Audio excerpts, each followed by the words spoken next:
प्रिय विद्यार्थियों, नमो नमः। आजकल हम लट लकार से संबंधित टॉपिक विषयों को कर रहे हैं। सबसे पहले हमने पढ़ा लट लकार, जिसके प्रत्यय हमने आपको समझाए बताए, आपने याद कर लिए भी होंगे। फिर भी दोहराते एक बार, ती तह अंति सी थ आमी आवह आमह। इसके बाद हमने 30 धातुओं को आपसे लिखवाया। इन्हीं प्रत्ययों की सहायता से ती तह अंति सी थ आमी आवह आमह। इसके बाद बीते कल में हमने कर्ता और क्रिया लट लकार की हमने पढ़ी, समझी और अनुवाद को जाना। मैं पढ़ता हूं, मैं जाता हूं, मैं लिखता हूं, मैं खाता हूं, कर्ता और क्रिया वाले। और आज हम अशुद्धि संशोधन करने जा रहे हैं, वो भी कर्ता और क्रिया के। तो उस विषय की ओर, अशुद्धि संशोधन की ओर हम बढ़ें, जो कि लट लकार में हम करने जा रहे हैं। उससे पहले यदि आपने अभी तक संस्कृत शिक्षा चैनल को सब्सक्राइब नहीं किया है तो सब्सक्राइब कर लीजिएगा और साथ में बेल आइकन का बटन अवश्य दबाइएगा, ताकि भविष्य में आने वाली सभी वीडियो का नोटिफिकेशन आपको प्राप्त हो सके। वीडियो को पूरा देखिए और देखने के पश्चात अपने मित्र गणों के ग्रुप में भी अवश्य शेयर करें।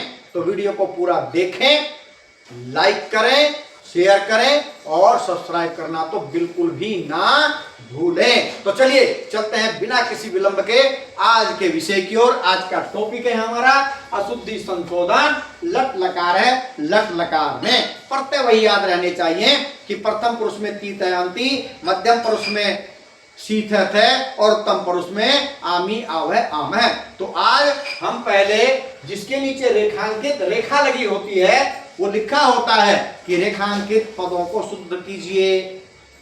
ठीक है, रेखांकित पदानि आधृत्य संशोधनम कुरुत, अशुद्धि संशोधनम कुरुत, अशुद्धि संशोधन करो। तो भाई ये सब हमें कर्ता की सहायता से ठीक करने हैं। इसके पश्चात हम कर्ताओं को ठीक करेंगे और क्रिया इसी को रहने देंगे।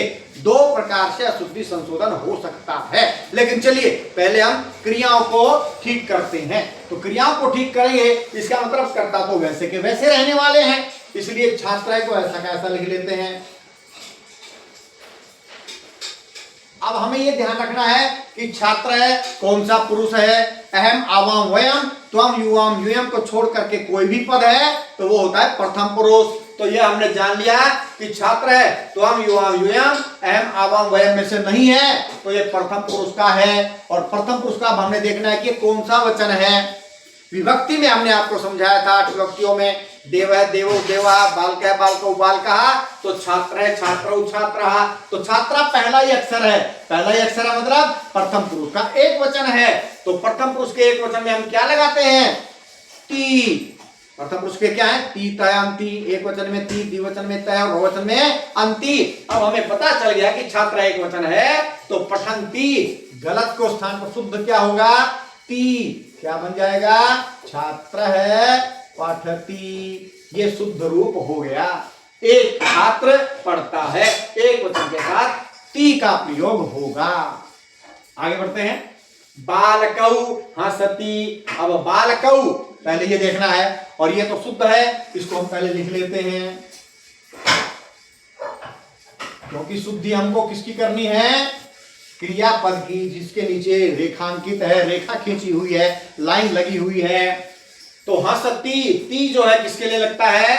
एक वचन के लिए। तो बालकौ कौन सा वचन है?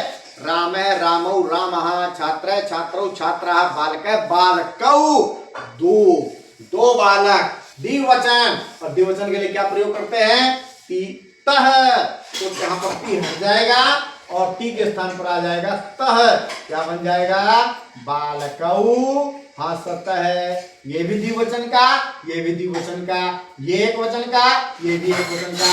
कर्ता और क्रिया सेम वचन के होते हैं और सेम पुरुष के होते हैं। वही वचन होना चाहिए और वही पुरुष भी होना चाहिए। ते चलंती।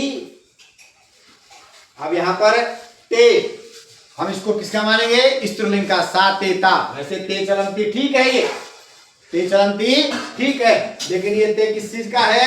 स्त्रीलिंग का है। या चलिए इसको चलंती लिखते ही नहीं है, हम यहाँ पर ती छोड़ देते हैं। ताकि किसी प्रकार की स्त्रीलिंग पुल्लिंग की कोई समस्या ही ना रहे। क्या लिख देते हैं? ते चलती, ते चलती।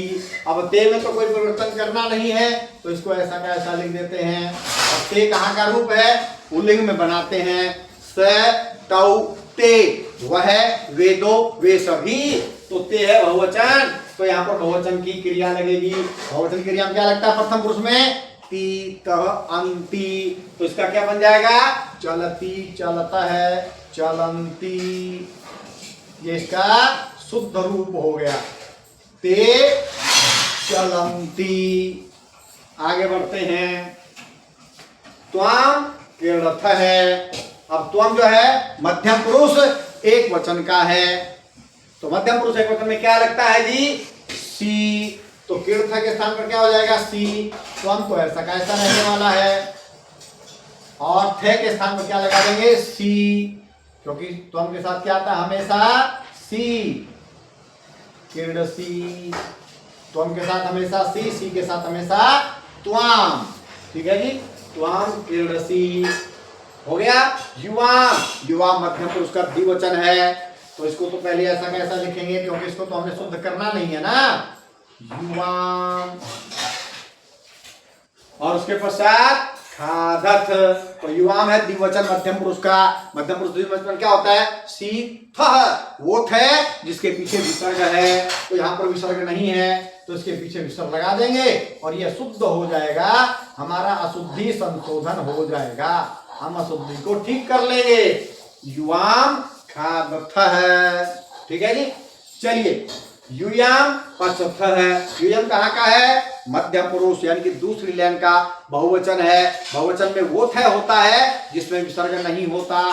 सी थ थ, तो यहाँ पर आएगा बिना विसर्ग का थे, यहाँ पर विसर्ग लगा हुआ है, इस विसर्ग को हटा देंगे, हमारा वाक्य शुद्ध हो जाएगा।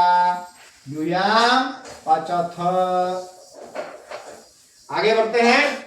अहम पतामह। अहम कहाँ का रूप है? अब उत्तम पुरुष एक वचन, यानी कि तीसरी पंक्ति का पहला अक्षर, दूसरी पंक्ति मध्यम पुरुष की और तीसरी पंक्ति उत्तम पुरुष की। अहम आवाम वयम, और अहम के साथ हमेशा क्या आता है? आमी।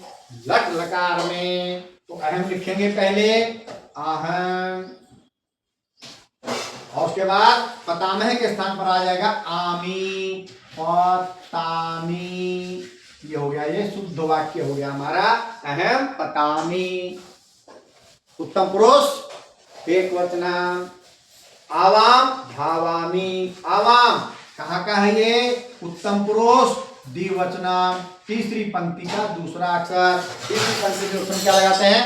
आमी आवह, तो धावामी के स्थान पर क्या आ जाएगा? धावावह, धावावह। चलिए आगे बढ़ते हैं। वयम भ्रमावह। वयम लिखेंगे क्योंकि वयम शुद्ध नहीं करना है, क्रिया को शुद्ध करना है। वयम जो है अंतिम है उत्तम का, उत्तम पुरुष का अंतिम वर्ण। अंतिम वर्ण में क्या आता है? क्रिया के साथ, कर्ता के साथ अहम आवाम वयम, वयम के साथ आमी आवह आम है, तो यहाँ पर क्या? भ्रमाव है, यहाँ पर आ जाएगा भ्रमामह। ठीक है जी, आगे बढ़ते हैं। जनः नमति, ये शुद्ध करना है, जनः को ऐसा का ऐसा लिखते हैं। अब जनः कौन सा पुरुष है? सीधा है, अहम आवाम वयम त्वम युवाम युयम, इन 6 अक्षरों में से नहीं है तो वो प्रथम पुरुष है। प्रथम पुरुष का मतलब पहले 3 अक्षर, एक वचनम द्विवचनम बहुवचन, तीत है अंति वाला। तो जनः कौन सा वचन है? अब ये देखना है। जन है, जनऊ, जनः बहुवचन है, तो बहुवचन के लिए क्या आएगा? अंति, तो नमति के स्थान पर क्या हो जाएगा? नमंती। आशा करता हूं आपको अच्छे से समझ में आ गया होगा। आज हमने क्रियापदों को शुद्ध किया है, कल हम इससे आगे बढ़ करके कर्ता पदों को शुद्ध करेंगे, यानी कि क्रिया ऐसा का ऐसा रहेगा और कर्ता पदों को हम ठीक करेंगे। तो बने रहिएगा संस्कृत शिक्षा चैनल के साथ, लाइक शेयर और सब्सक्राइब अवश्य कीजिएगा। जयतु सुर भारती।